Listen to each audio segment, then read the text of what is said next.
Hello and welcome to the Week 4 edition of our NFL Megapod, breakdowns of every single game on the slate. It is Matt Brown. It is Stephen Andress. It is Adam Candee. You can find us all on the Twitter machine at Adam Candee, 2 E's, no Y, at Stephen Andress 1, at Matt Brown M2. And of course, everything we do absolutely free. Go ahead, hit that subscribe button down below. If you're watching us on the YouTube, if you're listening to us over on the audio side of things, subscribe, rate, review. Do appreciate all of that as well. Coming off a very, very nice week 3, a good rebound here for me anyway. I think for all of us here on the pod, there was not a ton of disagreement.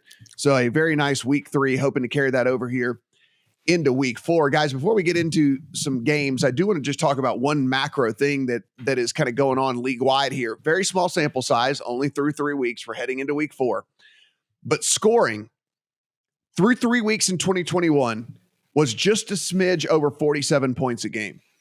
We are currently sitting 42.1 points per game heading into week 4 here in 2022.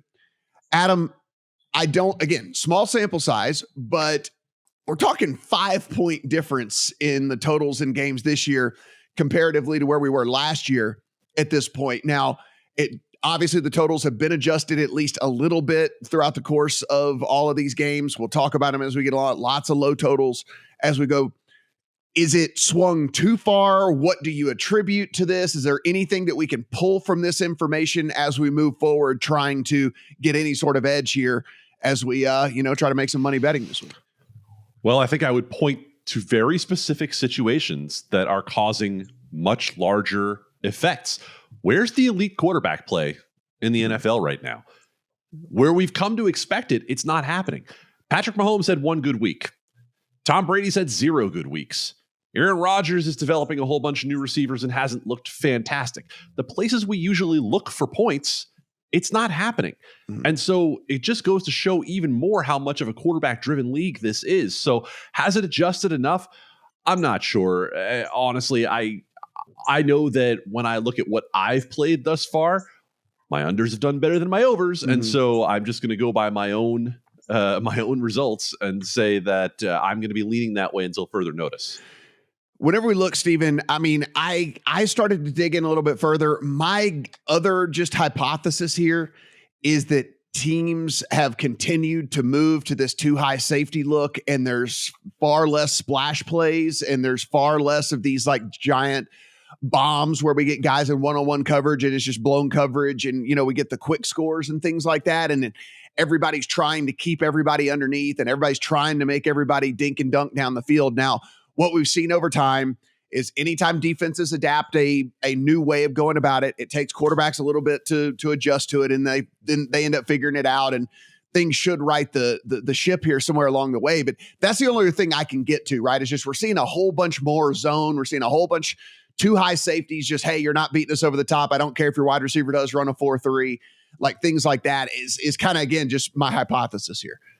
For sure. That was one of my theories as well. If you look at the 32 quarterbacks so far through 3 weeks, half of them have a positive completion percentage over expectation. Half the league has a negative completion percentage over expectation. So I totally hear you there on the too deep looks and taking away explosive plays.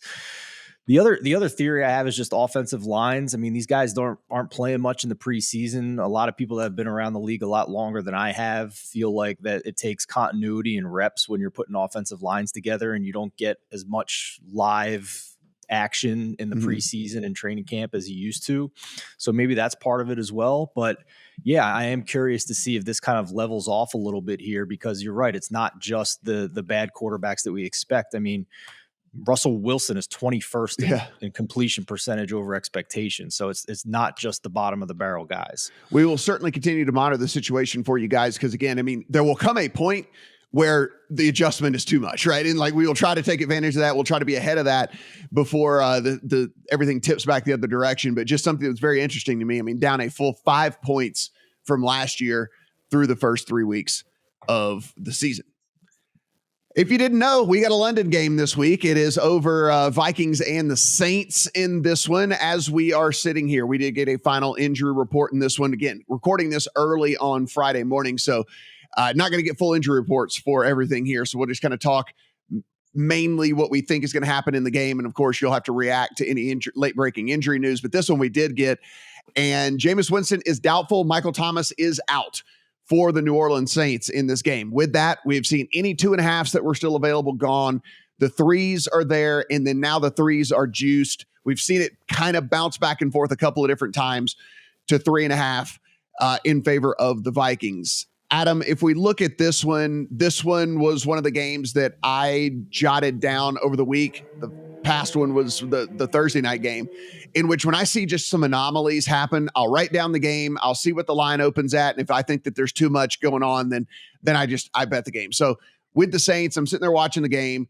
Jameis is playing like garbage. Looks like he's hurt. Michael Thomas leaves the game with an injury. Jarvis Landry leaves the game with an injury. So I write down like, hey, what's the Saints Vikings line going to open at? Sure enough, it opens at 1.5. I take the Vikings at 1.5, and I feel really good about it. Now, that being said, we are not seeing a huge reaction to the news of it going from Jameis to Dalton. And I think maybe I was a little bit overzealous on that line that I got, because the injured Jameis, I guess, was baked into that line, as opposed to me thinking that I got one over on people out there. That being said, it looks like this will probably settle at 3.5 when it's all said and done, because the general public hasn't heard this news yet. They're not living on Twitter like we are. So what do we think here about Vikings and Saints with Andy Dalton at the helm with no Michael Thomas? Well, I think beyond the market baking it in, I think our eyes can tell us that an injured Jameis Winston was not a whole lot better than whatever is going to be behind him, right? Even when we saw Jameis going well this year, we saw it for one quarter. That's it. We saw Jameis have one good quarter against the Atlanta Falcons, and everything else we've seen from Jameis Winston has been terrible thus far this year. So I don't know that the market thinks it can get a lot worse. I think the question in this game becomes a whole lot more about, can the Saints defense keep them in this game? And I think that question comes down to, what's Kevin O'Connell feeling about what he wants out of his offense? Are they going to throw the football, and they're going to throw the football with any sort of regularity in a way that doesn't allow them to get down multiple scores the way they did against the Detroit Lions? So, I don't know that the Jameis situation is going to make a whole lot of difference. I didn't get involved in this game. I made the number 2.5 in the first place. So yes, obviously 3.5 is a significant difference from that, but I'm not rushing to the window to bet New Orleans plus 3.5 without the home field advantage and with Michael Thomas now out.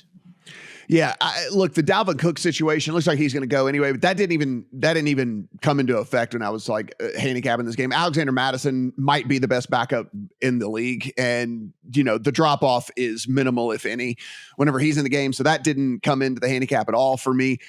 The one thing that really did here, Stephen, is that Kirk Cousins' passer rating in a clean pocket is 94.7, and under pressure it is 61.8. So obviously, if you can make Kirk uncomfortable, then he is not near as good as he is whenever you can just give him a clean pocket. Fortunately for him, the Saints here in 2022, this defense, even though the defense has been fairly solid, 31st in pressure rate, 28th in sacks, and only 5 teams in the NFL blitz less than the Saints do. So I think Kirk Cousins is going to have a nice pocket to throw from in this game to take advantage of having all of those weapons that he's got. KJ Osborne has kind of started to show up a little bit for them as well. So that was the big thing for me as well. Not only the injury situation for the Saints, but I think Kirk Cousins isn't going to be under duress very much here. And when he's not, he is literally one of the very best passers in all of the NFL. And so if that's the case, then I think advantage Vikings here. Yeah, I don't have a strong opinion on this game. I know our lead writer, Eli Hershkovich, agrees with you, Matt. He also took the Vikings to cover less than a field goal before this injury news with Jameis Winston. I do think that there's matchups for each offense to take advantage of. You talked about the deficiencies in pressure for the Saints defense, but I also think the Vikings defense hasn't shown a lot either. They are 26th in early down success rate. The Saints offense, for their lack of explosiveness, is top 10 in early down success rate. So I do think Chris Olave is an elite route runner and an emerging rookie star at wide receiver that could take advantage of the Vikings DBs here. So not a strong opinion for me, but you are not alone with our lead writer also liking the Vikings. And obviously, as always, you can go to the site and find his write-up on why he likes the Vikings. if you can get to this, and depending on when you get this video, I mean, this is certainly going to get adjusted, but a big upgrade for Alvin Kamara in the passing game here. And so any props for Kamara before they start to run, maybe you want to get in on. Jameis Winston just doesn't check the ball down. He just doesn't do it. That's just not in his game. Andy Dalton does. And so this is a big upgrade from a receiving standpoint for Alvin Kamara. So just something, if you do get this in time, to get over to the window and maybe get some of those into your account. All right, Cleveland Browns and the Atlanta Falcons. Guys, this is a fairly interesting game because we have two offenses that have actually thrived so far from an efficiency standpoint, which I don't think anybody would have thought. Cleveland Browns a point and a half favorite right now over the Falcons, a total of 47 or 47 and a half. And of course, two defenses, Stephen, that rate in the bottom third of nearly every metric that there is out there. So it is a situation where you go, wait, Cleveland and Atlanta in the era of 42 and 43 point totals is sitting at 47 and a half at some books. Yeah, because the offenses are actually moving the ball and the defenses are not very good. And so that's where you get one of the higher totals of the week in a game with its quarterbacked by Jacoby Brissett and Marcus Mariota. For sure. I think we all agree that the Falcons defense has been as bad as advertised coming into the season. But before I get into this, I'm just curious, like, do you guys agree with me that the Falcons offense has outperformed our expectations at this point? Oh, yeah, absolutely. I mean, especially considering they didn't even get Kyle Pitts involved in the offense until last week, right? I mean, like, that's the thing that's crazy to me is that their numbers sit where they're at. And like the first good game Kyle Pitts had all season was last week. And even that was just a good game by his standards, certainly nothing elite. Yeah, for sure. And Adam, I'll be curious to hear what you think about this too in just a moment. But to drive the point home here, you have Myles Garrett, who's just in a car accident that reportedly flipped his car a million times. So thankfully he's alive, first of all. But we'll see if he plays in this game. The Cleveland defense, 12th in success rate, but 27th in EPA. So they're giving up chunk plays. Bottom 20 as well against the run in both EPA and success rate. And that was when they played Carolina, the Jets, and Pittsburgh. So they've had trouble stopping bottom of the barrel offenses through 3 weeks. And to your point, Matt, about the Falcons offense, really surprising metrics through 3 weeks, despite having games against the Saints defense and the Rams defense. They are 9th and 3rd in EPA per play and success rate. Marcus Mariota, top 10 in EPA and CPOE blend. So that's expected points added and completion percentage over expectation. And I think, because they are playing this well, getting Drake London involved, they finally got Kyle Pitts involved last week against Seattle, and Cleveland not having a top 50 coverage grade corner by PFF through 3 weeks. There's some matchup advantages here for Atlanta. So I think this is a solid teaser leg for the Falcons. There's a couple +1.5 still on the board as we record. Get that up to +7.5. But Adam, I think this Falcons offense deserves an upgrade through 3 weeks. Well, I think look, Adam, the fourth highest graded passer through 3 weeks, according to PFF.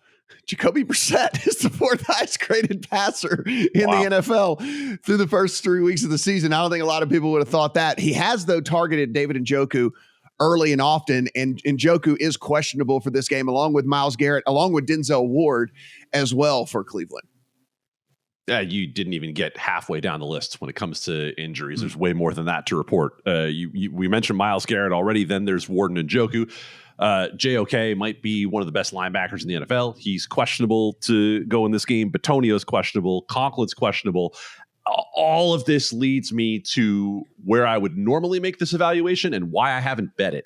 I have Cleveland as close to a 4-point favorite by my numbers in this game. And that's, for me, a lot of belief in the Cleveland running game and a lot of belief that when we talk about the fact that you have two bottom third defenses, you have one bottom third defense that we expected and one bottom third defense that we absolutely did not. And so that's where I'm not going to get lost in small sample size too badly with the Cleveland Browns, is that this defense was expected to be better. That being said, is this the week that it's going to happen with all the injuries that they have to try to account for on that side of the ball? So I like Cleveland quite a bit in this spot. What I don't really love is what their injury situation is. On the Atlanta side, to answer the question that Steven was putting out there, I think what we finally started to see this year as opposed to last year, which is kind of funny when you think about Marcus Mariota versus Matt Ryan, you started to see the Arthur Smith that got hired from Tennessee in the first place. They've actually been pretty darn good at mixing it up with the formations, at mixing it up with moving Marcus Mariota around to avoid pressure, which obviously you didn't have that option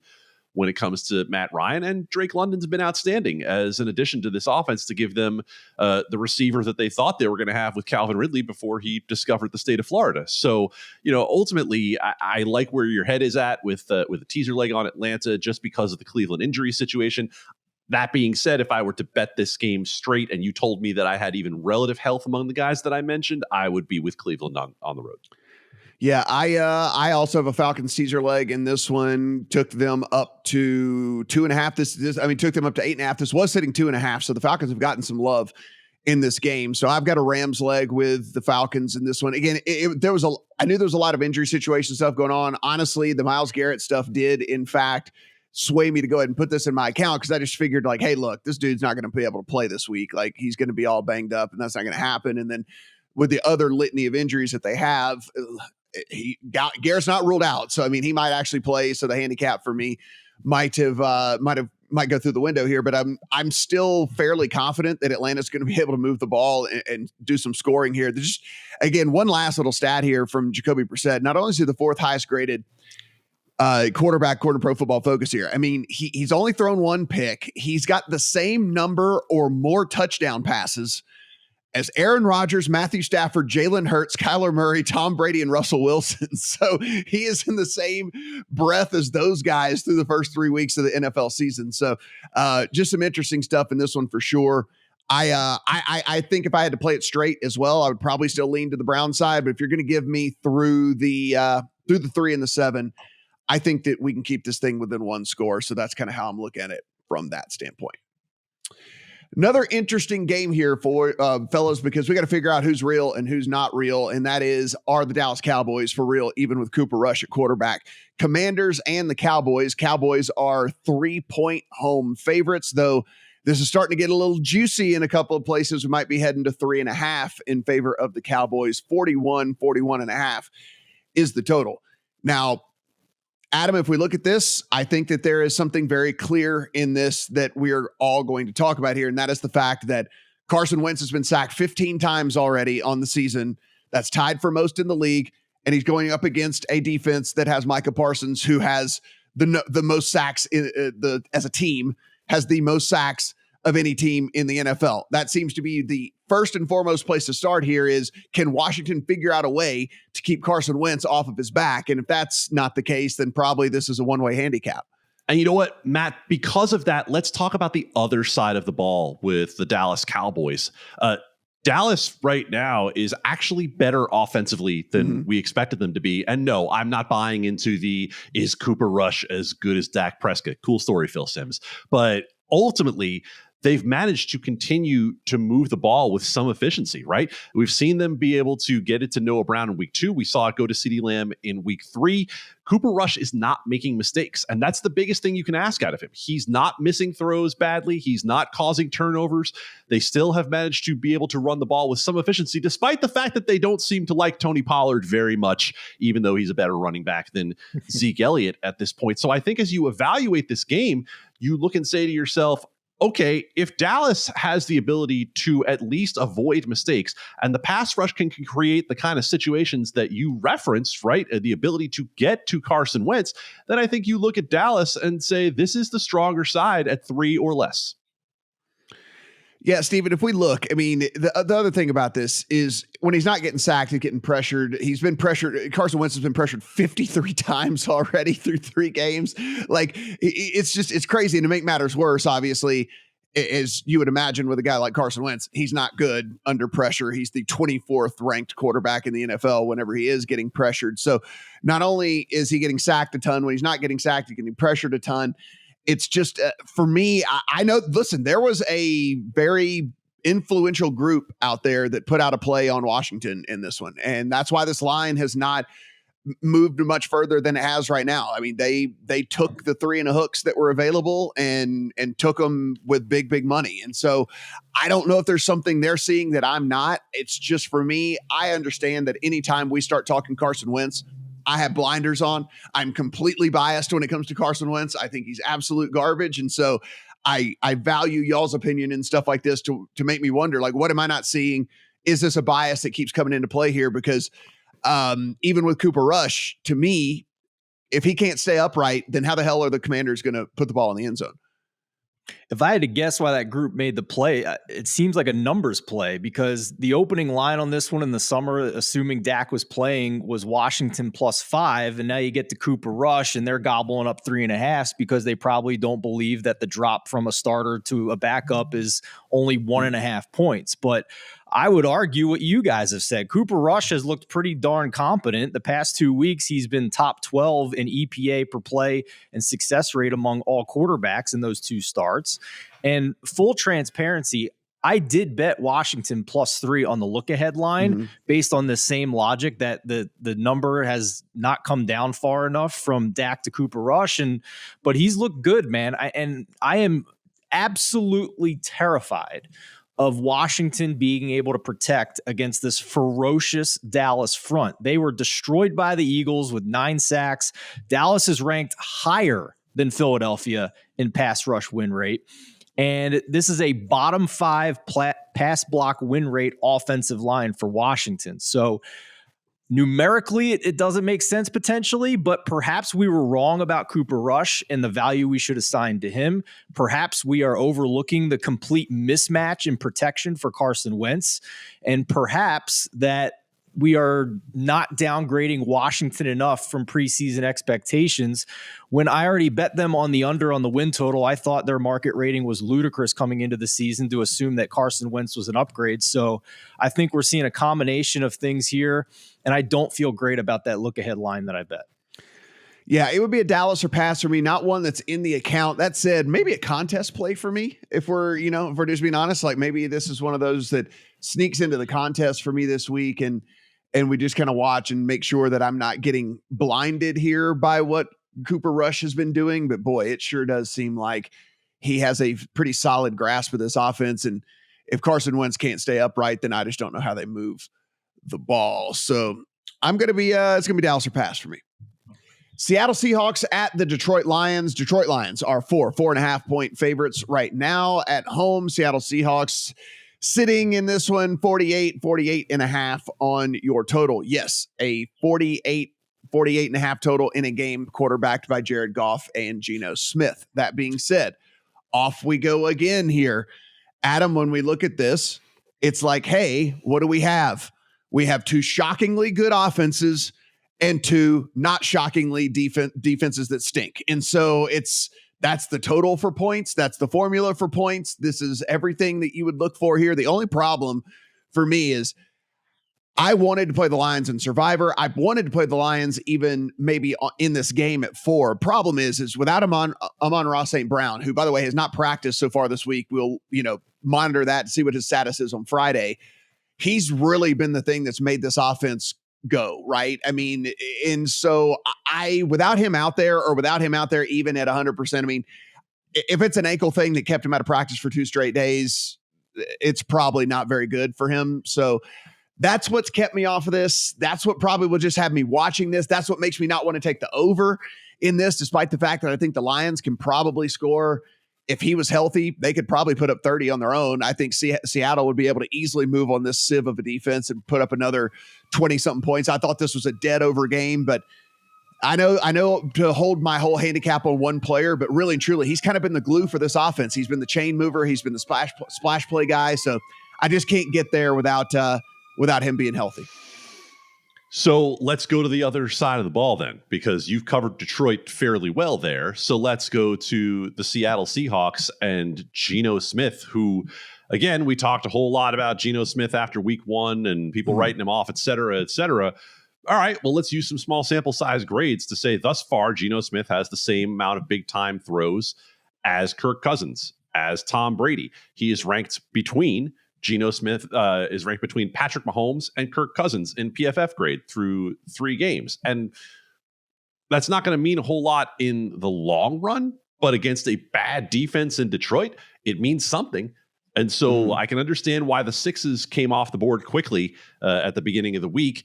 I would make this game closer to 5.5. I don't have a play. I'm sitting it out, but I think that the takeaway is that, yes, Seattle's defense is absolutely abysmal. But in the end, are we going to get enough out of the Seattle offense most weeks to at least make them competitive when it comes to totals? Yeah, I think we are. So if we take a look here, Steven, this is, I think for me, again, you and I, we did the Survivor thing earlier in the week, and I said, hey, it's either going to be the Lions or the Packers for me.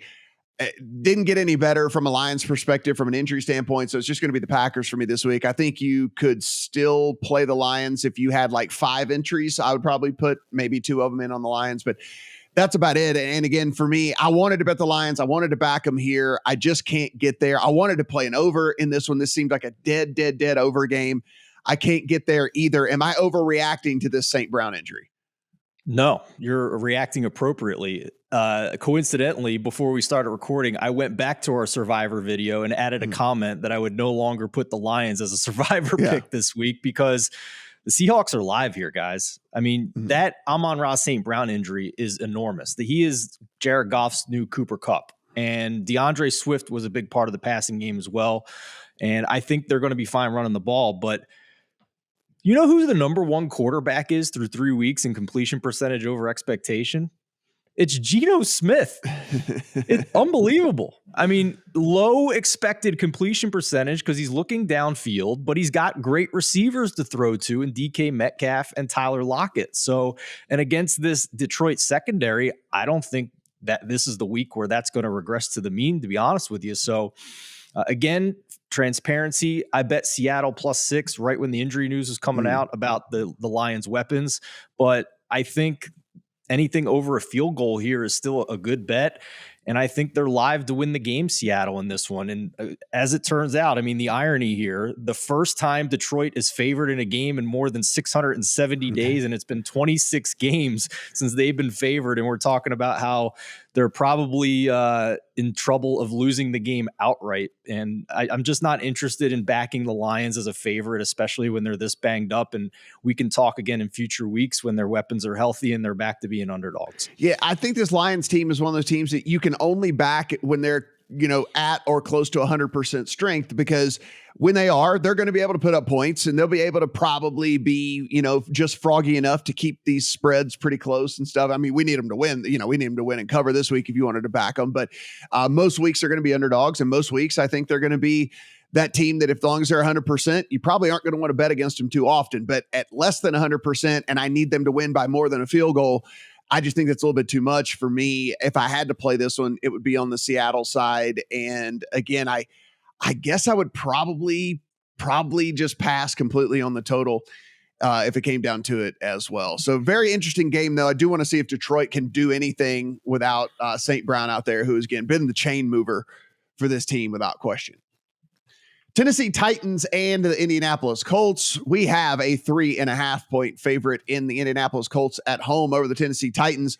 42.5 to 43 is your total. Steven, this is one of the ones we were talking before we started recording. A line that makes no sense to you. What in the hell have the Colts done this season or last week for this to come off the 3 and make the Titans +3.5? What on earth have they done? Like, we talked about how impressed we were about the Falcons. And, before the season, we had serious questions about Arthur Smith. Maybe Matt Ryan just sucks. And maybe he was run heavy last year because he's worried about Matt Ryan, because this has not been good for the Colts. Their offensive line is 31st in pass block win rate. They are middle of the pack in run block win rate, but that was below expectation for us. Now Jonathan Taylor has a toe injury this week. The interior of the offensive line has been a major liability for the Colts, in particular the right guard, Danny Pinter, 59th in PFF pass blocking grade among guards. There's only 64 that start each week. 59th, not good.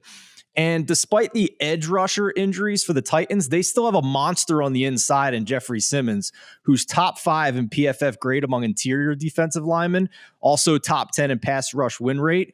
So the Titans are maintaining average pressure, especially on the interior, with a below average blitz rate. So they're dropping enough guys back into coverage. That's going to match up pretty good against a Colts passing game that really only has one true threat in Michael Pittman catching the ball. Oh, by the way, neither of the Colts tackles have a top 30 PFF grade through 3 weeks. So Matt Ryan, 5th most pressured quarterback. He's taken 12 sacks. He's 24th in success rate and dead last among all quarterbacks in EPA per play.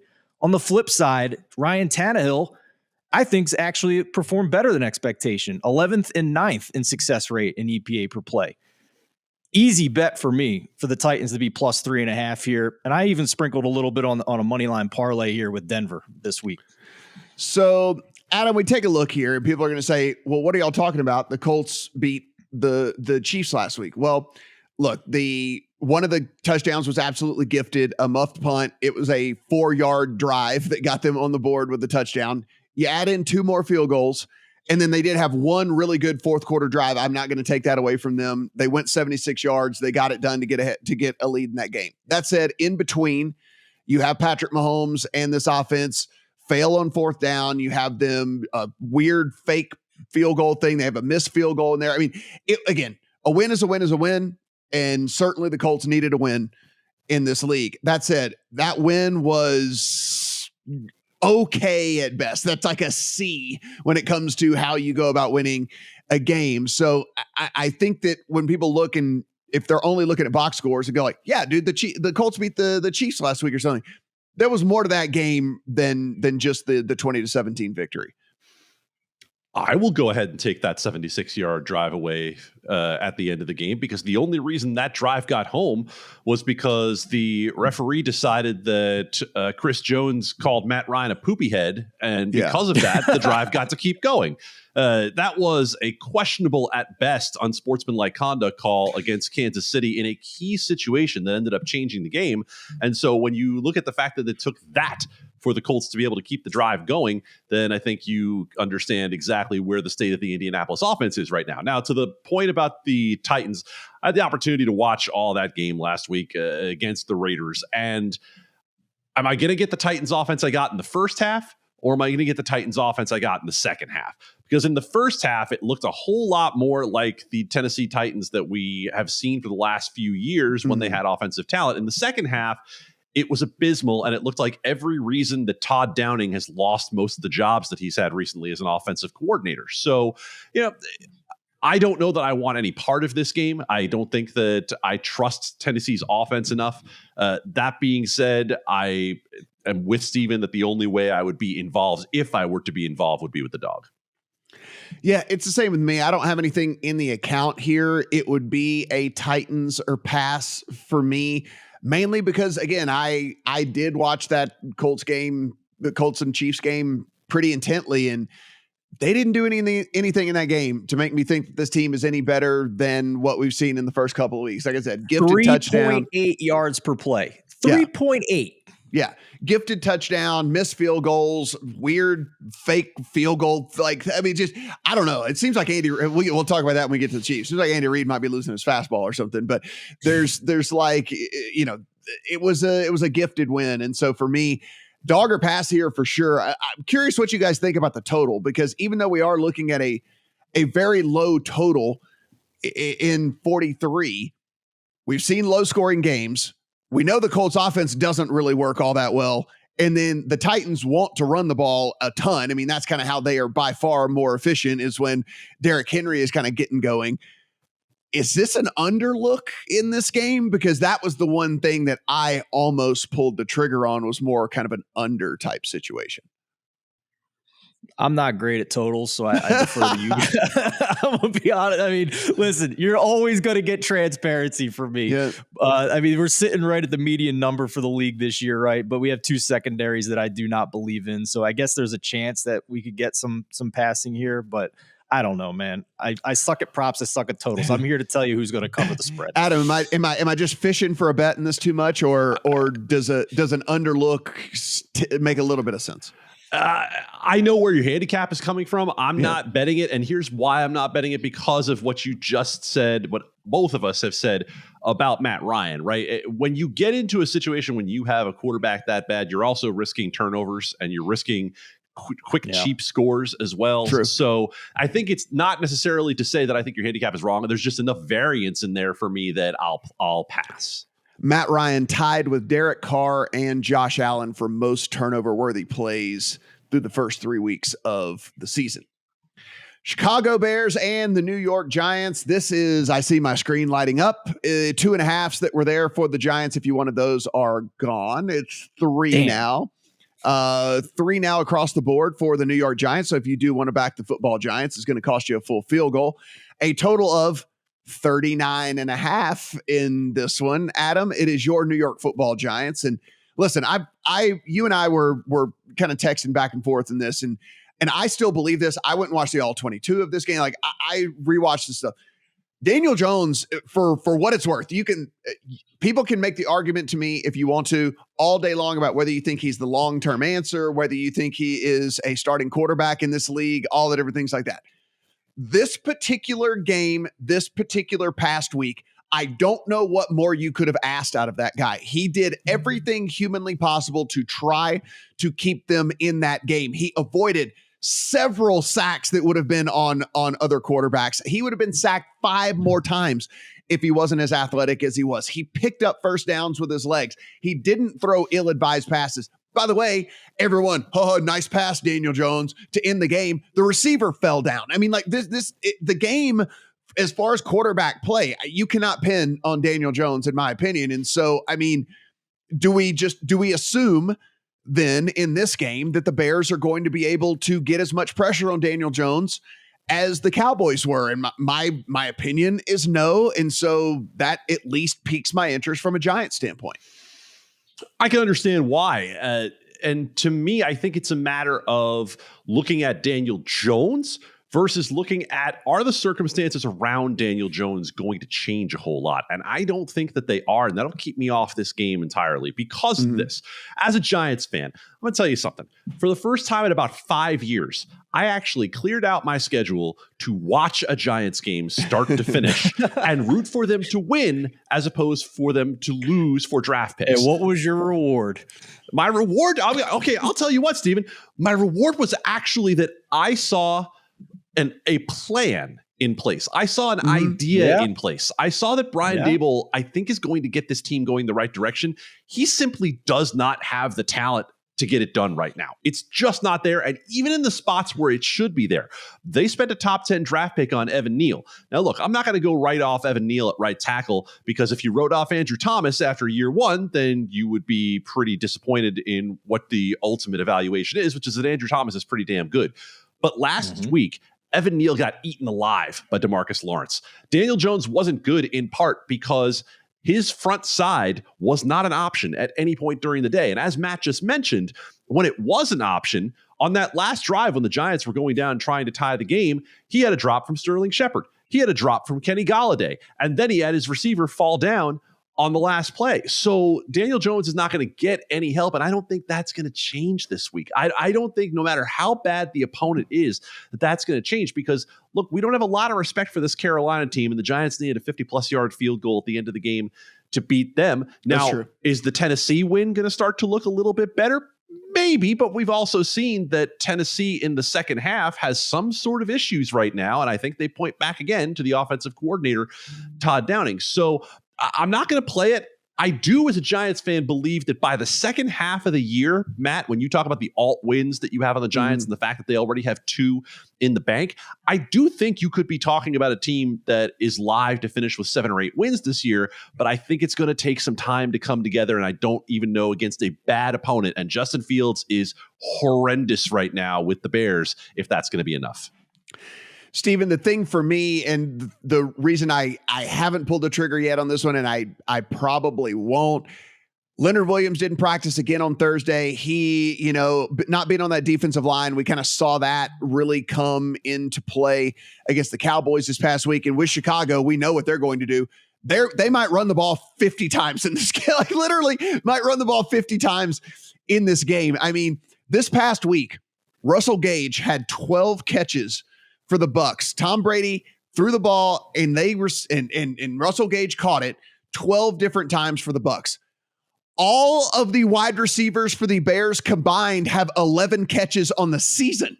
Russell Gage had more in one game than all of the Bears receivers have all season long. And so we know what they want to do. They want to hide Justin Fields. They just want to run over and over and over and over and over again. It doesn't help Sterling Shepard's out for the Giants as well. So somebody is finally going to have to step up for them at the receiving position. So there's just a few too many question marks for me in this one. That said, heavy lean towards the Giants, but just enough to keep me off of it. If this gets back to 2.5, I'm betting on the Giants because the Bears, along with the Seahawks, when they're playing an uninjured opponent, are the two teams that I want to bet against as much as humanly possible for the rest of this season. And you talked about the ongoing evaluation with Daniel Jones, and like, let's see what he looks like when Kadarius Toney and Wan'Dale Robinson get out there. They don't have any receivers left, but I have a sneaking suspicion that the new Bears regime has already made up their mind on Justin Fields, because the Bears have a 35% pass rate through 3 games. That would have been 15% lower than the most run-heavy team in the league last year. He's thrown less than 18 passes in every game, and only one quarterback is worse in EPA, CPOE blend, success rate, and completion percentage over expectation, and that's Baker Mayfield. He has only been better than Baker Mayfield despite the low volume and running the ball like crazy and probably having single coverage on the back end because of how run heavy they've been. So I think they've made up their mind. I'm not sure this regime is all that interested in winning this year with all the dead cap money they have and trying to get right for next year. I think they're probably looking at the quarterback class of next year trying to upgrade here because there's no other reasonable like you can talk about the monsoon game week 1 all you want, but since then there's no reasonable explanation for why they have been as run heavy as they've been with a young quarterback that they're trying to figure out is the franchise quarterback or not. It's very strange. And if we get 2.5, I'm going to be bullish on Brian Dable here to figure this out and win by a field goal. Yeah, One stat to add to what Steven said. You talked about how bad Matt Ryan was with his turnover-worthy plays, right? So if you go as a percentage of overall plays, Matt Ryan is second in the league at 5.8%. The gap between him and number 24, Trey Lance, is 3 percentage points, right? The gap between Matt Ryan and Justin Fields, who is number 1 in turnover-worthy play percentage, is also 3%. Justin Fields has a 9% turnover-worthy play rate. He is basically risking a turnover 1 out of every 10 times that he touches the football. P.S. That's why I'm not getting involved in the total in this game, which actually has gone up a point from 38.5 to 39.5 because Justin Fields could create a bunch of short fields on his own. Adam, just real quick, just a sports talk radio thing. Are the Bears the most fraudulent 2-1 team of all time? Man, I don't have the historical context, but if you ask me, they got to be up there, right? Like all right. So we have 2-1 teams that are completely unworthy of being 2-1 right now. Them and the Denver Broncos, right? I'll buy the Denver Broncos all day long over the Chicago Bears because the Chicago Bears are horrendous. Yes, I'm going down again. I don't have the historical reference either. I'm just going to say they're the most fraudulent 2-1 team of all time. I mean, just how can that team be 2-1? As a Niners fan, that week 1 loss is going to bother me for the next 365 days. God, it pisses me off so bad. I believe it. Jacksonville Jaguars and the Philadelphia Eagles. Guys, this one's very interesting from a standpoint that this is 2 teams that everybody wants to bet on, but they got to play each other this week, so you can't bet on both sides. 6.5 is your total, is your line in this one in favor of the Eagles, your total 45.5. Look, if you watch any of the preseason stuff, you know I'm super bullish on the Eagles. They have shown me everything that I've needed to see with this team. They're number 1 in my power ratings as we sit right now. I think the most complete team in the NFL. but you're telling me they got to beat this Jags team by a touchdown. And Steven, I just can't quite get there. I know you can, but this defense for the Jags has been just spicy enough for me to not want to poke them with this Eagles team. So I think I'm just going to sit back, have a cold beer and watch this one and feel pretty good about seeing probably what are two of the more interesting teams in football right now going at it. I like the Jags. I think they're going to win the division.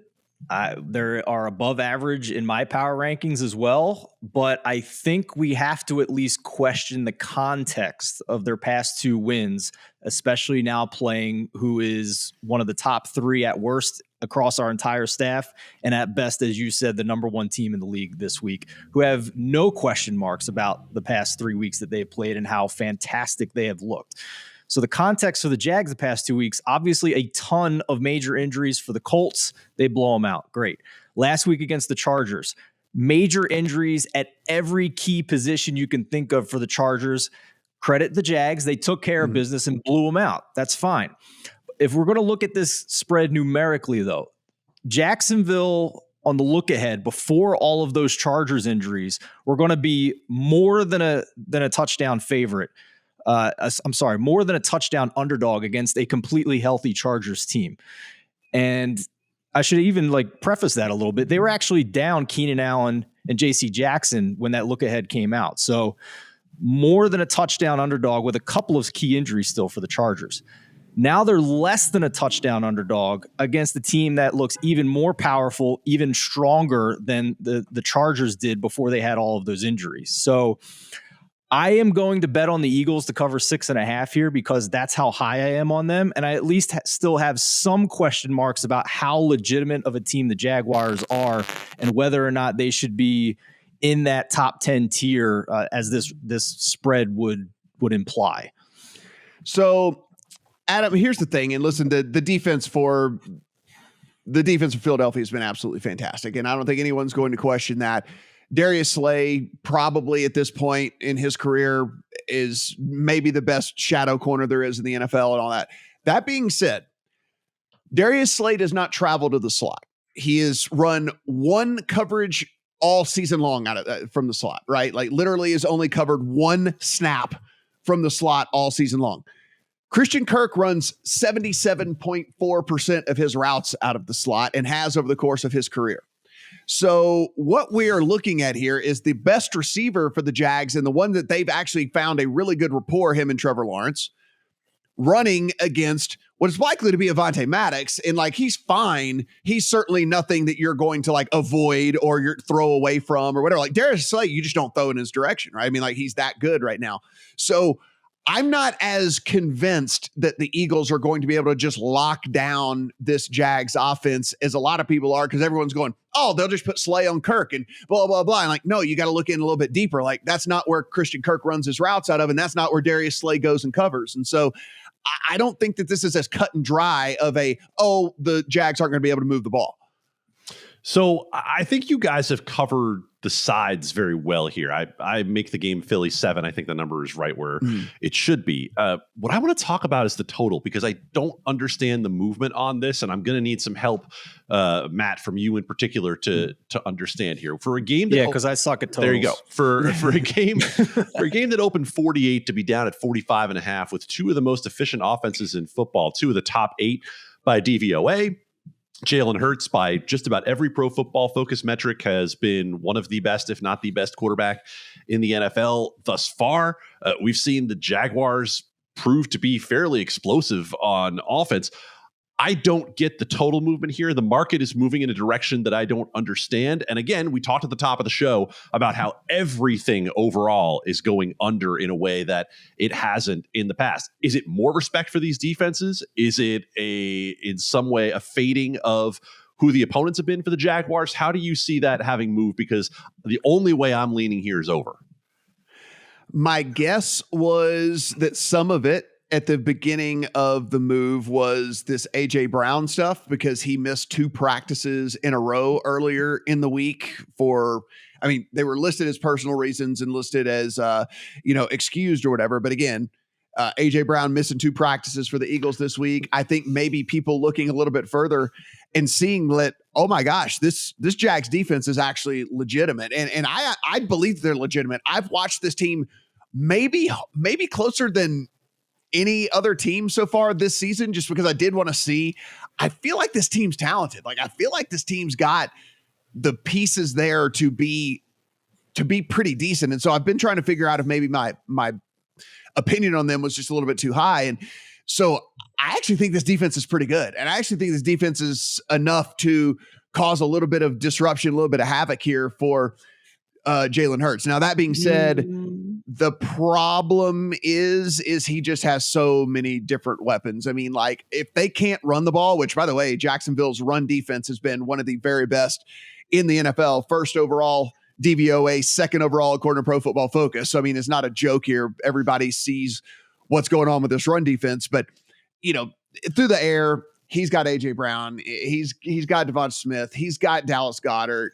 There's just so many other weapons here that kind of keeps me nervous. I will say this: if this gets to a full touchdown, which this line's not moved all week, by the way, this is like the most evenly bet game in the history of the NFL so far. Like, it's crazy. Like, you rarely ever see something open and then just stay completely in stone, whether, especially with these 2 teams that everybody loves to bet. But if this does get to a full 7 for any reason, I'm going to have to take the full touchdown with the Jags. I just am. I think there's enough pieces there to keep this thing within 1 score. And so that's kind of where I sit. But from a total standpoint, Adam, I think we probably just got the correction to where it needed to be, because the respect for these defenses, I think, probably wasn't in play with that original line that was put out there. Fair enough. I absolutely can hear that and can see that. It's just that I look at the efficiency of both offenses and think that maybe 45.5 is on the low side for what this game could be. So again, not playing aside, just wanted to get your take on the total. And I think that's, it would certainly be an overpass for me. Yeah. It would certainly be. Yeah. And as for AJ Brown, by the way, that was the birth of a child that they were expecting, their second kid. Philly beat reporters as of this morning saying no problem, AJ Brown will play. Yeah. I think that, you know, we're probably in this age of people just getting like push notifications, and it's like AJ Brown misses practice. Under, you know, and it's like, don't even go in and look and see what's going on with all that. But I love both of these teams. It's going to be a super, super fun watch. The game I'm looking the most forward to this week is that one, and that is over the Bills and Ravens. I can say that. Matt, just one last point here. The trenches, I think, is the biggest reason why I went and bet the Eagles. I do think there is a mismatch in the trenches here. Despite the Jacksonville defensive metrics, they're only 27th in pressure rate, and now they're playing one of, if not the best offensive lines. And Jacksonville's offensive line, 31st and 28th in pass block and run block win rate. The Eagles top 6 in pass rush win rate, 7th in pressure rate, despite being middle of the pack in blitz rate. So they're getting pressure without blitzing as well. So I think that's the biggest key that I'm looking at here in the trenches here. I think the Eagles are going to have time for Jalen Hurts to do what he wants, and I question Trevor Lawrence being able to do the same. And guys, Adam? A bit of breaking news here. Amon-Ra St. Brown officially out for Sunday for the Lions. Okay. And there we have it. That is going to be that is going to be on the run. And I wonder if now I want to play the under in that game. Well, oh well. We will. Oh well. We press on here. Yeah, with everything. Jets at the Steelers. Right now, these Steelers are 3.5 point home favorites over the Jets. A total of 41.5 in this game. Adam, if we take a look at this, my handicap is literally the most simplistic in the entire world.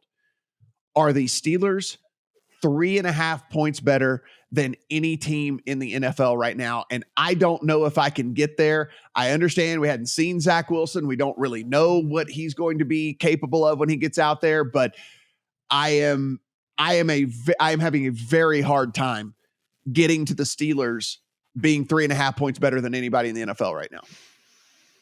I understand where you're coming from. I understand there are questions about Zach Wilson. let's remember where we left this story with Zach Wilson last year, because I think it's important to remember just how bad Zach Wilson had been for the Jets. And now we're talking about Zach Wilson coming back, having next to no time in the preseason, obviously having no time during the season. When we last saw Zach Wilson on the field, he was the 36th ranked quarterback in Pro Football by Pro Football Focus of 39. Lower rated were Ben Roethlisberger, Sam Darnold, and Mike the Neck Glennon. And so I think that the Jets could very easily be just as bad as we expected with Zach Wilson at the helm. That being said, the longer we have to watch Mitchell Trubisky, the longer we know how bad the Steelers are. And so the only way I'm looking in this game, despite the fact that 41.5 is a low total and 42 is a key number, is under. I don't believe either of these teams is going to be able to move the football with any consistency. Yeah, Steven, you look at this, and I mean, it's like if we're trying to like pull positives from either one of these teams, it's very, very tough to do. I mean, I guess the positive you could pull from the Pittsburgh side of things would be George Pickens made a highlight reel catch and maybe could go down as one of the top 5 of all time. That's basically like the only thing you can pull from the Pittsburgh's offensive side of things, for sure. On the defensive side, without TJ Watt out there, they are not near what they are when he is out there. Jets are just bad all around. I don't know. I think for me, I'm not going to play it, but I think it's a Jet side or pass for me, because I just can't get to how Pittsburgh scores enough points to beat anybody by more than 3 points. Yeah, I understand the logic. We kind of hinted at it in the Survivor vid earlier this week that like any outcome in this game, I don't think would surprise us. This game looks extremely volatile, but the reason I have decided not to roll the dice on Jets money line here are the reasons Adam laid out about Zach Wilson, that we have no idea if he's capable of being a league average quarterback at this point. And also the Jets have to now face the Steelers. I know TJ Watt's out, but still a very strong Steelers defensive front that has extra time to prepare for this game after playing on Thursday night. And the Jets are down 3 tackles. They're going to have a third string tackle on one side of the offensive line. I'm good, man. Like, just I'll pass. I'll move on. No thanks. I like that. Yeah, I'll just here's the good thing, guys. The sports books, see, they have to book all the games, but us as bettors, we don't have to bet all the games. What? So we can just yeah. So we can pick and choose, and this is one we don't have to bet. So I'm with you guys. It's still that's really hard for me to do, by the way. Like, you guys I know, Steven. I know. You saw this game, and you're like, I have to have a bet on this game, but you did. At least for now. There's still a lot of time until kickoff. Who knows? Maybe you'll end up having something. Buffalo Bills and the Baltimore Ravens, the second most anticipated game of the week for me, outside of the Eagles and Jags. As we sit right now, the Bills are 3-point road favorites over the Ravens, a total of 51. Steven, the last time we saw the Buffalo Bills, they were out there running 90 offensive plays.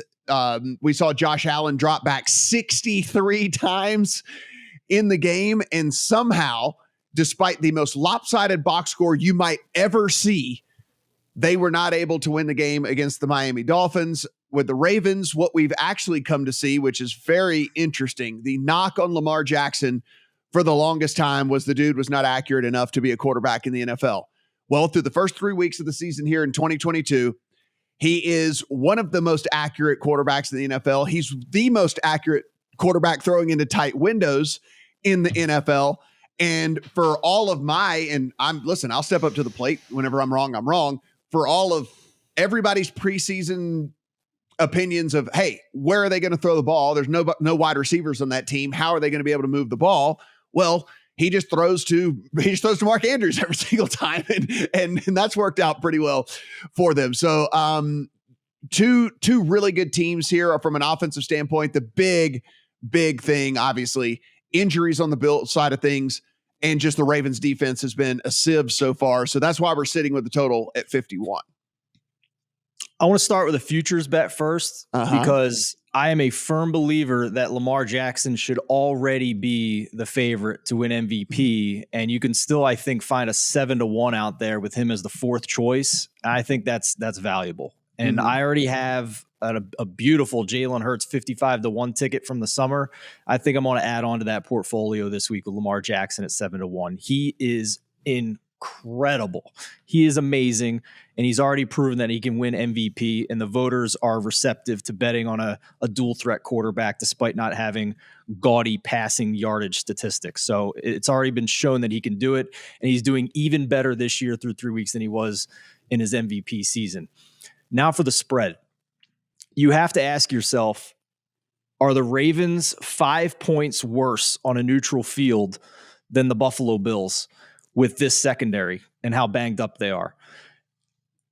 I'm not sure they are. I initially bet Bills -3. The market, when the limits were lower at the beginning of the week, took some money on the Bills, but then the limits were raised and the money came in very quickly on the Ravens at +3.5 and moved it back. So this is not a market or opinion that I want to be on the opposite side of. So I cashed out that Bills -3 at a full stake. Two of our staff writers, Eli Hershkovich and Mo Nawara on the Beat the Closing Line pod, laid out great arguments on why they like the Ravens this week. And I don't have a good reason to really go up against them with the Ravens as a home dog here. So, Adam, when we take a look at this, I mean, we know what we're getting in Baltimore, at least through the first 3 weeks, and that is a defense, for whatever reason, that has not been able to stop anybody from going up and down the field. Now, you can't really point to injuries. I mean, yeah, they haven't been completely 100%, but it's not like a completely ravaged unit like you're getting from the Bills side of things. And so it does make me wonder, is there something that maybe can be figured out and fixed on the Baltimore side of things to where they're not going to look as bad moving forward? I think as long as the offense has Lamar Jackson under center and Mark Andrews out there, then this offense is going to look fine. But the defense, it's hard to back when teams have just been able to go up and down the field. And again, like, you can say that the Bills lost that game last week because on paper, the record, their record has a loss now. They dominated that game. I mean, absolutely dominated that game. And from an offensive standpoint, they moved the ball up and down the field all day long. I guess my question is what would lead us to believe that they are not going to be able to duplicate that offensive performance from last week to this week? Because are we really saying that Baltimore's any better than what Miami is? Oh, no. We're not. And I have to be very clear about the fact that my evaluation of Baltimore has been far higher than the market for the entire season. And so I have to be cautious of that, because I have to look at my numbers and say, am I being too bullish in staying on Baltimore? Much the same way I came to you guys last week and said, are we getting a little too ahead of ourselves here with Miami? So I look at this game and I say, I make this game Buffalo 1.5. That being said, you just talked about how dominant Buffalo was last week. And so I don't want to overreact to the final score of that game when they played as well as they did. I'm going to tell you the one way I played this game. I actually played the one thing I want on this game last Sunday morning when the look-aheads came out. I have under 54.5 on this game, and I played it almost instantly based on two things. One, as you mentioned at the top of the show, league-wide scoring environment down. Two, these are two really, really good pass rushes and not two really great pass blocking teams, right? Both of these teams rank in the top 5 in PFF grade in pass rush. In fact, the Bills are by a country mile number 1 in pass rush, and they're doing it largely without blitzing. So it's not like you're opening yourself up to Lamar having a bunch of one-on-one matchups down the field.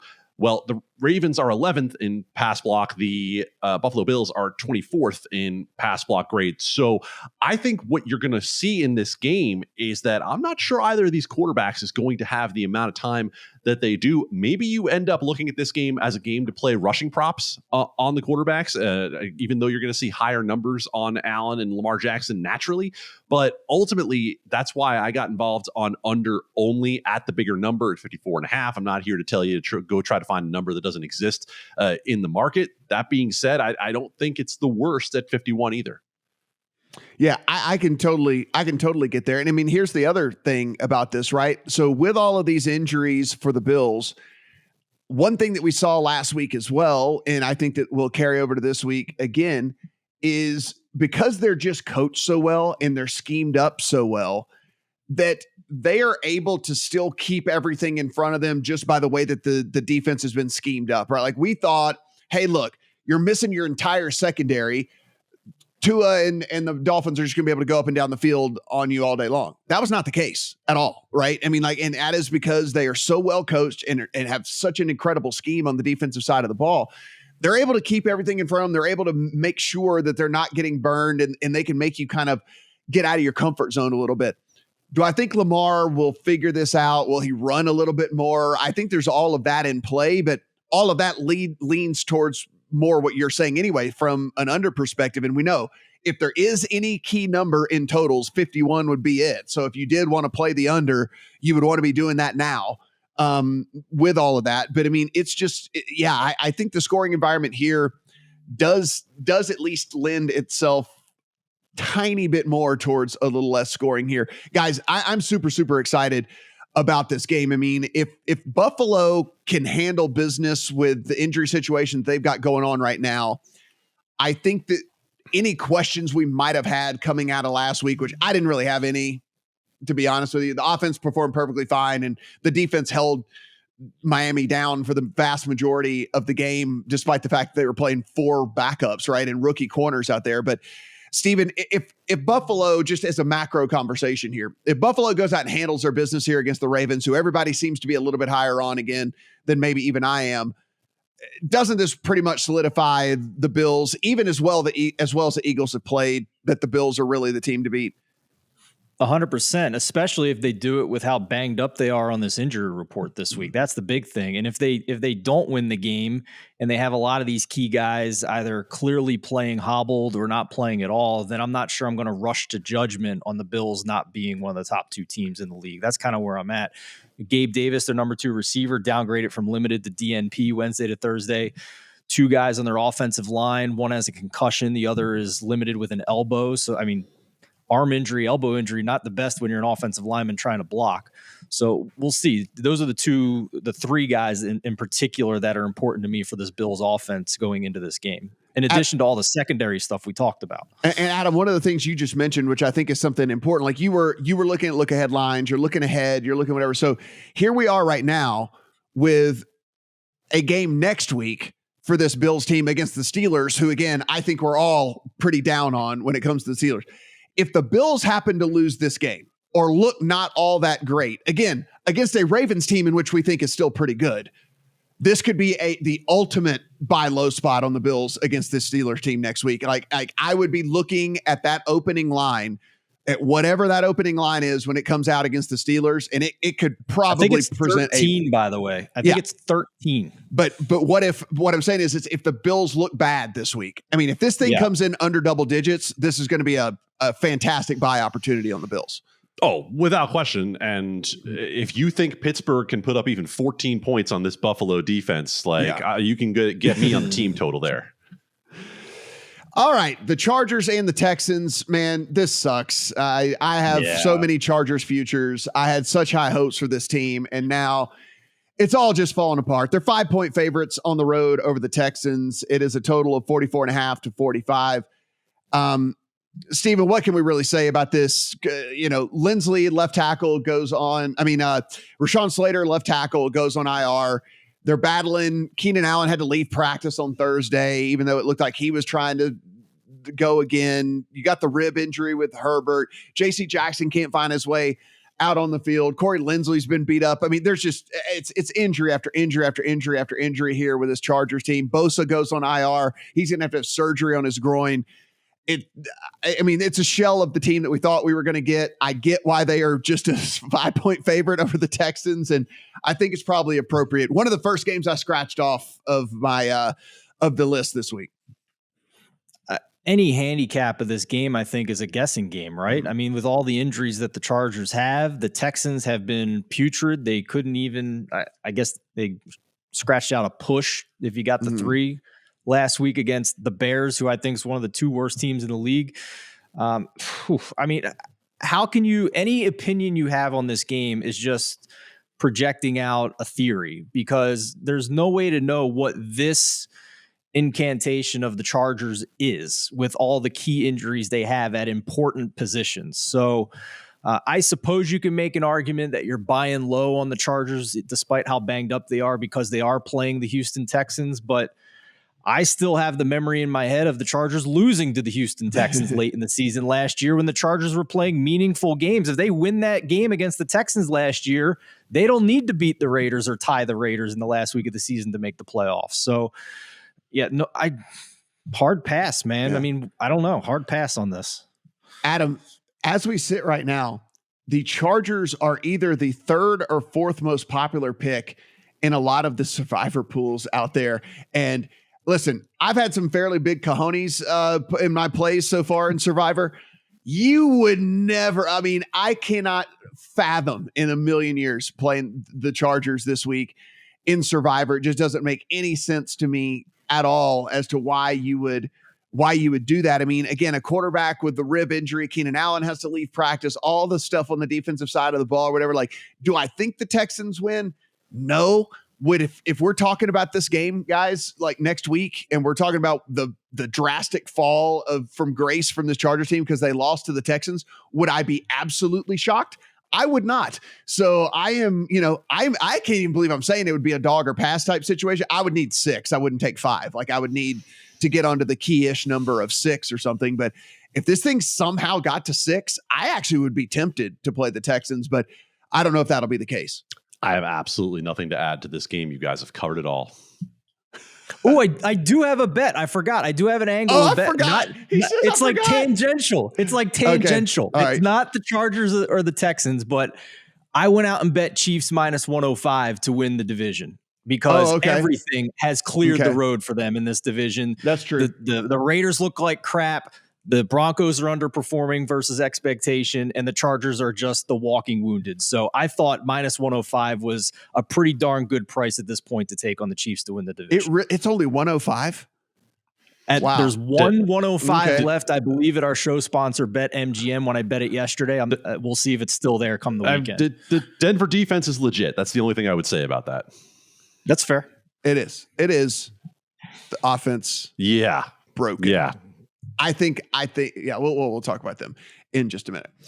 Arizona Cardinals at the Carolina Panthers. This one is fairly interesting because we are starting to see this number flip. It was the Cardinals as 1.5 point underdogs. Now at DraftKings, the Cardinals are 1 point favorites. You can still find the Panthers as 1.5 point favorites as well. So again, do your shopping around. A total of 43.5. Adam, when we look at this one, I have the Cardinals in a couple of different teaser legs this week. If you're going to give me a full touchdown, more than a full touchdown in a game with a 43 total against this Carolina Panthers team with a nicked up Christian McCaffrey as well for this team, Baker Mayfield has been playing as poorly as we expected him to play. I know the Cardinals have looked like garbage. They are not a 2-score dog to this Carolina Panthers team. So I was happy to be able to put them in a teaser leg. With you on that. Endorse the teaser play. Keep in mind that last week, the Arizona Cardinals were actually at one point a drive away from making the Rams very, very sweaty. And they were live as a dog at plus 3.5 for the entire game up until maybe the middle of the fourth quarter. So ultimately, I don't see why the love is there for Carolina, but I will respect the fact that when I was talking to some of the folks over at one of the books in Vegas last week, they were saying that they've got some respected people who keep coming back on Carolina. So I don't see it, but I'm willing to respect that someone does. Yeah, I mean, I guess when I look at this, Steven, there are pieces to like on Carolina. Like individual pieces, there are individual pieces to like on Carolina. So I guess like from that perspective, I can understand why there are people who want to keep coming back. I mean, look, the receiving core is actually not that bad, right? I mean, like it's actually pretty good. It's just how do they get the ball? If you look on the defensive side of the ball, they have guys. I mean, like Burns is individually good, right? Like JC Horn is individually good. And so there are pieces to like about the team. I just don't know if the team as a whole is anything I can buy into. Well, if you listen to Matt Rule on the podium this week, he said the receivers have to get more open. Yeah. I never listened to Matt Rule. Yeah. I mean, completely through DJ Moore, one of the best route runners in the league, under the bus. So things are going great in Carolina. Yeah, Arizona money line -105 or better. I think I'm still fine at -110. Like, why they were a dog to start this week, I'm getting in my car and going and grabbing the last 1.5 to get that up to 8.5 for a teaser leg after we're done recording here. Carolina has gone from the worst quarterback play in the NFL last year to the worst quarterback play in the NFL this year. Baker Mayfield, 37th last year in EPA per attempt when pressured, and now he's facing Arizona, who's generating top 5 pressure with the number 1 blitz rate. Brutal matchup for him and his ability against pressure. He is dead last among quarterbacks in EPA and completion percentage over expectation blend, dead last in success rate, dead last in that CPOE. Carolina, dead last offensively in success rate overall. I don't think it's all Baker. Like, if you go and watch one of the clips that Dan Orlovsky put out, the coaching has been malpractice as well with Ben McAdoo and Matt Rule. There's been a lot of telegraphing based on formation, what they're going to do pre-snap. And they have been below average in yards per play offensively in each game this season versus the league average of yards per play last year. Now Christian McCaffrey's banged up, got in a limited practice today. He's officially questionable. We'll see how close to 100% he is. But I thought we were getting a gift here to get plus money earlier in the week on Arizona. If you can still get it, go do it. And admittedly, Kyler Murray has not been great, right? Like, he's been not too far above Baker Mayfield in these metrics, but Carolina is also 27th in pass rush win rate. So he's going to have time. He's got the ability to improvise where Baker doesn't. And I just think this is, you could talk about the parts all you want, but like, Geppetto is not on that sideline putting Pinocchio together. It ain't happening. And receiving props, like, if there's anything the Carolina defense does well, it's defend the run.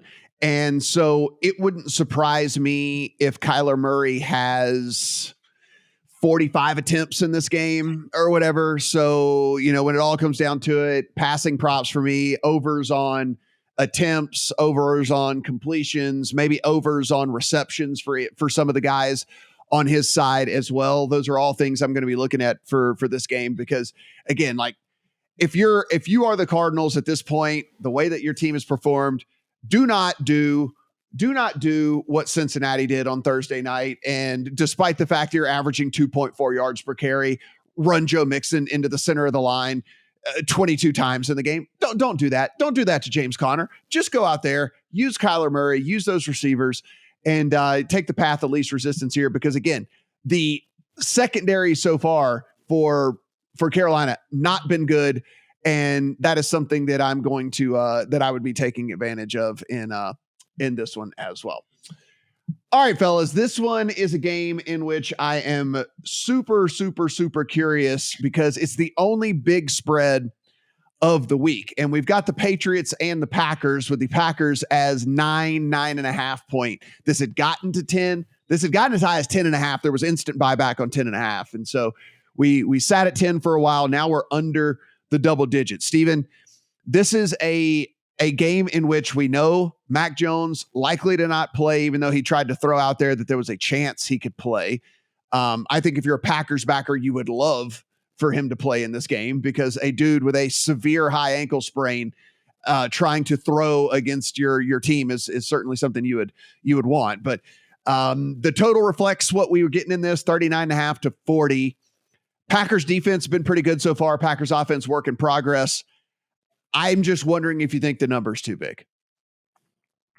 Yeah, it might be. I don't think you're ever going to try to make a case that the Patriots win this game outright. So I think then our question becomes, is 9.5 too many points for this Packers team that, again, the offense is a work in progress? Like, Adam, what's your initial thought here, kind of on when you saw the 10? Did you say, like, I don't know about 10? Now that we've seen some money come in at the 10, we're down to 9.5 or 9. Like, do you agree with this? Like, where are we? Because I think, again, conceptually, we got to talk through this from just strictly from that standpoint. I don't think any of us are going to make a case for the Patriots winning this game outright. I'm not going to make you a case for the Patriots winning the game outright, but I'm going to tell you the one matchup that I'm looking at that actually would get me involved with the dog. I don't think this is a pretty dog situation, but I understand exactly why 10 came off the board. Through 3 weeks, again, small sample size warnings, The New England Patriots are the number 1 rushing DVOA team in the league, better than the Cleveland Browns. You know who's the worst in the league by rush DVOA on defense? The Green Bay Packers here at the moment. So you're talking about, strange as it might seem, strength versus strength with the New England running game versus the Green Bay Packers rush defense. And if you say to yourself, well, they're just going to load the box up, what did you think they were going to do in the first place against Mac Jones? Right? Nothing really changes there. Like, you already evaluated this Patriots team as a team that can't throw the ball. So I don't think anything in your handicap changes significantly with Mac Jones to Brian Hoyer. Yeah, I know it's in terms of the points, which is why this game moved from 6.5 to 9.5 in the first place. I make it 9.5. I think 10 or more is too much. And I would, if it gets back over, with Green Bay in a 3-game afternoon window, as people are steaming and chasing, could easily get back to 10. I think 10's too much, and I would take New England.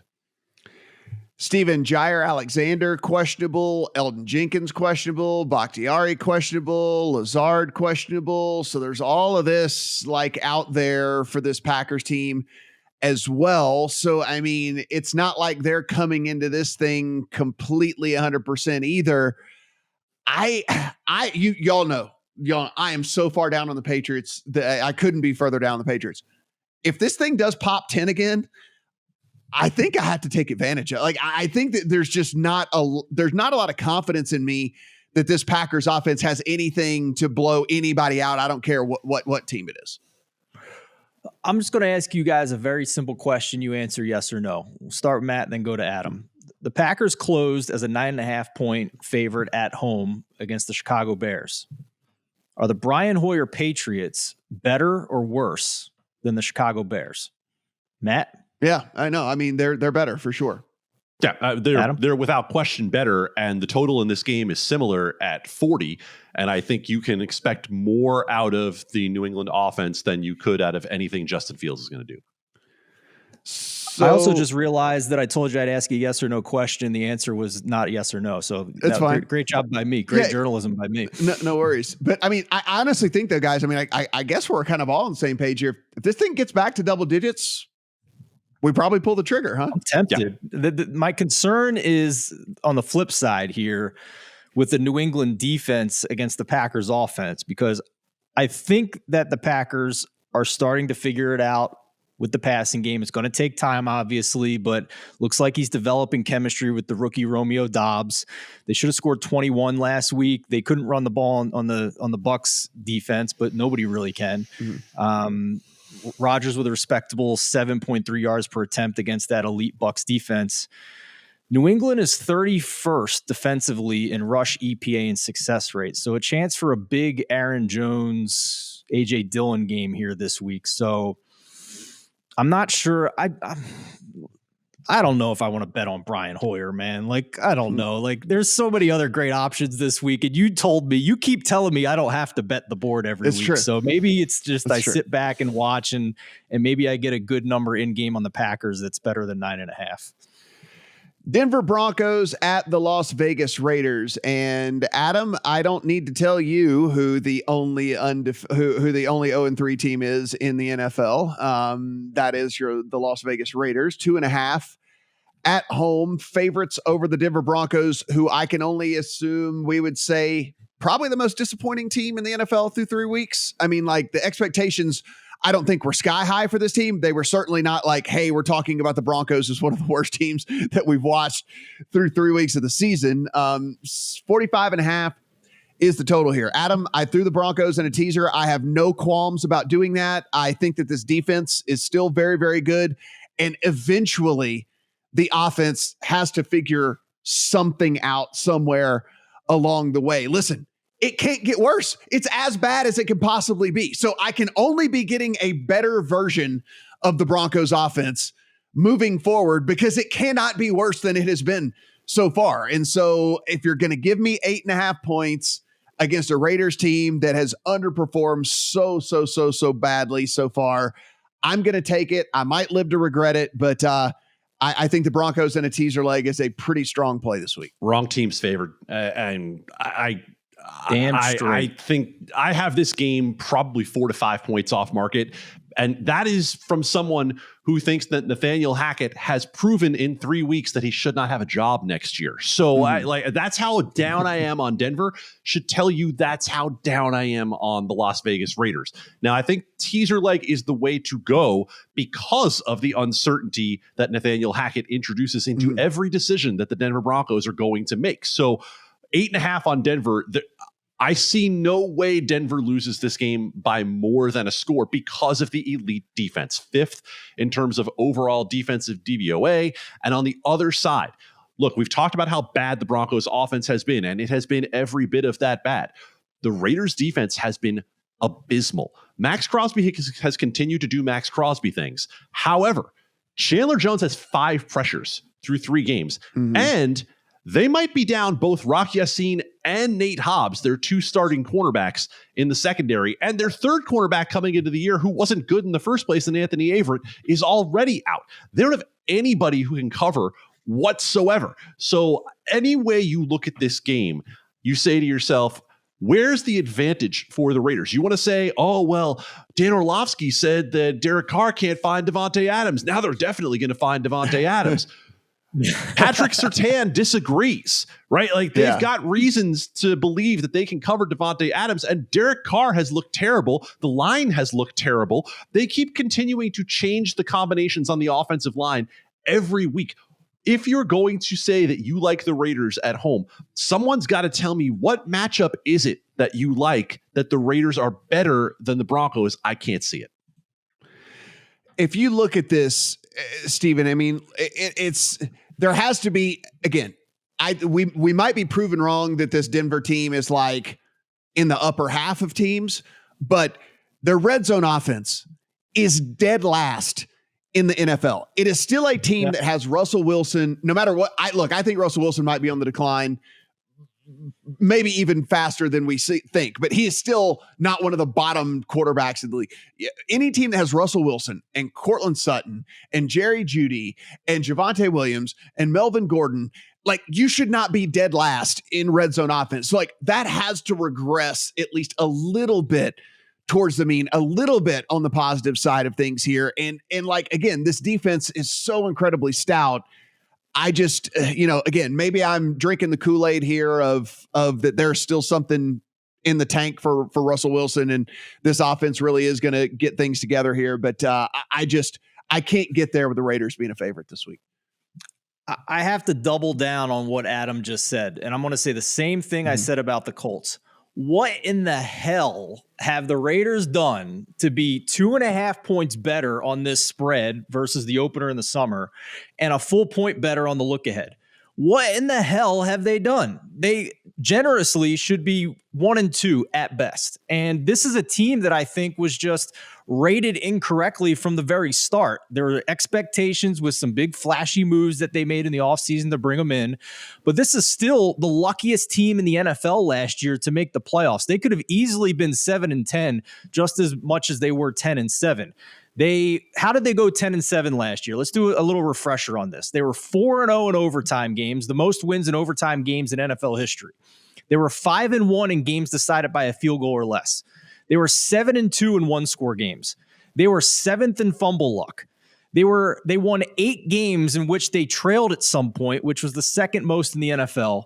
And they trailed in 15 games last season, only behind the mighty Jets, Giants, and Lions. So this team, I think, was rated incorrectly coming into the season. I think they were always due for regression. We've seen that regression, and now they're getting more respect because, this is a must-win game for them, and this is their season, and they have to win. Like, no, like at some point you're bad. Yeah. At some point you're just bad. And they're playing the Broncos, who I think people have a bad taste in their mouth because the offenses looked ugly on a couple of primetime spots. But all credit to the 49ers for that defense. Like that 49ers defense is ferocious. They are one of the best in the league at getting pressure without blitzing. So that's a tough spot. And oh, by the way, they won the damn game. The Broncos won because, as Adam said, contrary to my preseason beliefs, this defense is legit. This defense is performing very strongly. So I don't understand why the Raiders are getting even more respect with this line than they were a week ago, even more than they were a month ago. And I will happily take the teaser leg. It is my favorite teaser leg of the week on the Broncos, up to 8.5. And I've used it in several different teaser legs. This is, to use your word, Matt, this is an anchor teaser leg for me this week. And Adam, you bring up Surtain. I mean, like, look, he shadowed DK Metcalf in week 1, shut him down. He shadowed Brandon Ayuk in week 3. And like, the only thing is the same deal we're talking about with Slay is Surtain doesn't travel. The Raiders will run Devontae Adams out of the slot. So, I mean, they'll try to, he might run far more routes out of the slot this week than he typically does, just to try to get him where he doesn't have to match up against Surtain. But I mean, look, Surtain has already proven he's that dude, right? I mean, like he's that dude, and you put him up against just about anybody, and their day is going to be far, far rougher. And so now, not to just belabor this game, Adam, but it's like,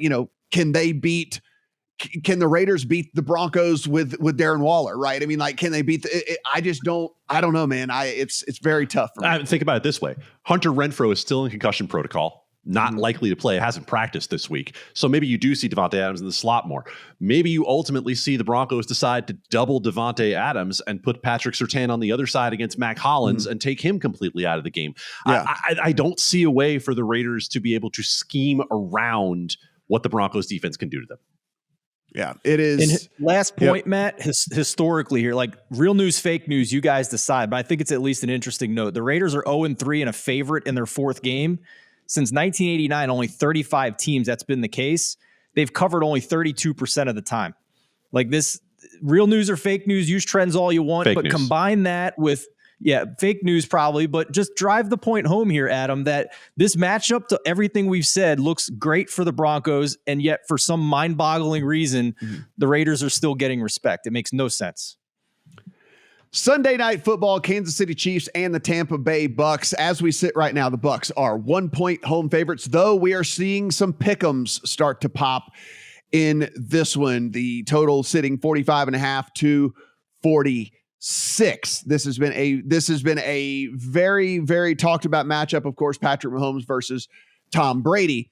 Now, Steven, if we look at this is a different Bucs team, more than likely. Now, again, we're recording this early Friday morning. We do not have the injury report for the Bucs yet, but more than likely, this is going to be a different Bucs squad than we've seen for the majority of this season so far, because we know for a fact that Evans will be back out there. He is no longer suspended. Chris Godwin was back at practice. Julio Jones was back at practice. Could we finally see this team at full strength for the first time since the first quarter of the first game this year? Now, if that's the case, then I do understand why the Bucs at least have been sitting as a favorite the majority of the week. If that's not the case, the underrated, I mean, maybe the most unheralded thing in all of sports, in all the NFL this year, has been this Chiefs defensive line and this Chiefs defense overall, who's been playing very, very well, and frankly, been keeping this team in a lot of these games because the offense certainly has not been clicking. So a very, very, very interesting matchup from both sides.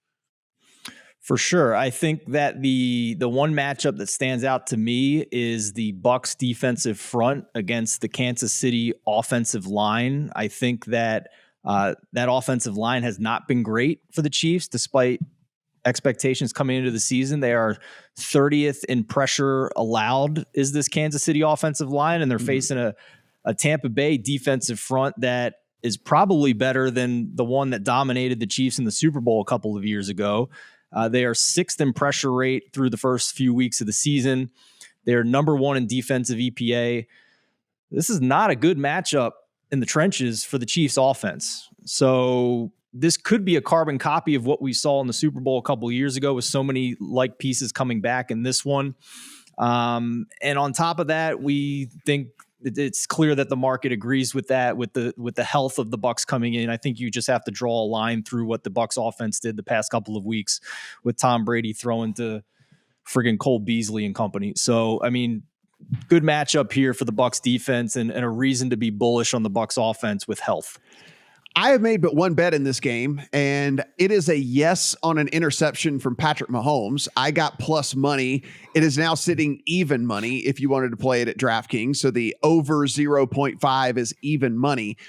Mahomes has thrown a pick just in his career, right? Just in his career, 42% of games. When you throw as much as he does, obviously you're more likely to throw picks because the ball's in the air more often. So nearly every other game that he's played, he has thrown an interception. The Bucs defense has 45 interceptions in 41 games since the beginning of 2022. This has been a ball hawking defense.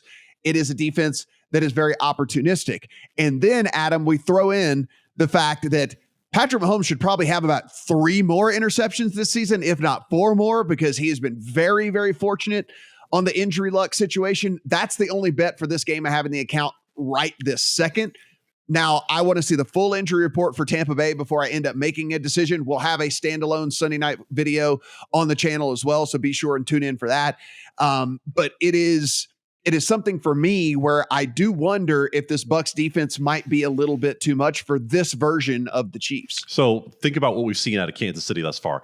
We all got excited week 1 when the Kansas City Chiefs ripped apart what has turned out to be a very bad Arizona Cardinals team. Then they probably should have lost to the Chargers in week 2 on Thursday night.